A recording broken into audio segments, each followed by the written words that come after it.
এয়া অসম সাহিত্য সভাৰ সপ্তম অধিৱেশন পাঠশালাৰ অধিৱেশনত এয়া এসাঁজ ভাত সুন্দৰ পৰিৱেশন তামোলৰ ঢুকুৱাৰে বনোৱা ডিছ এইখন তাত মাছ মাংস দালি ভাত তৰকাৰী আলু ভাজি ধুনীয়া দিছে এয়া মোৰ লগত আছে বন্ধু সঞ্জয় শৰ্মা শৰ্মা কেনেকুৱা পাইছে ধন্যবাদ বহুত বহুত সাহিত্য সভাত পোৱাটো আচলতে সৌভাগ্যৰ কথা আচলতে হয় হয় এনেকুৱা খাদ্য সাহিত্য সভাৰ পোৱাটো সৌভাগ্য তো এয়া কেৱল পাঠশালাৰ আদৰণি সমিতিৰ কাৰণে সম্ভৱ হৈছে আৰু ইমান ধুনীয়াকৈ মানুহখিনিয়ে শাৰী পাতি বহি শৃংখলাবদ্ধভাৱে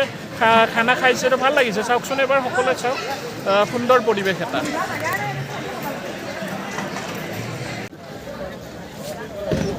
সুন্দৰ খানা খালোঁ পাঠশালা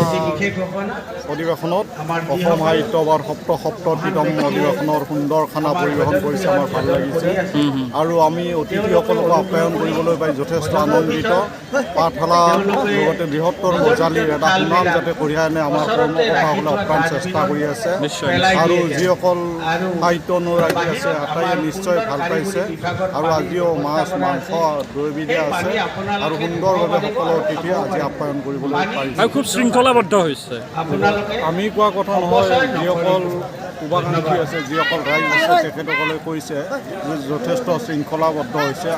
আপ্যায়ন সমিতিত মই নিজে জড়িত আপ্যায়ন উপসমিতিত যিসকল তাত গৈছে আটাইয়ে সন্তুষ্ট হৈছে আৰু আমি গজালিবাসী 5 মানে সন্তুষ্ট কৰি ৰাখিবলৈ আমি চেষ্টা নিশ্চয়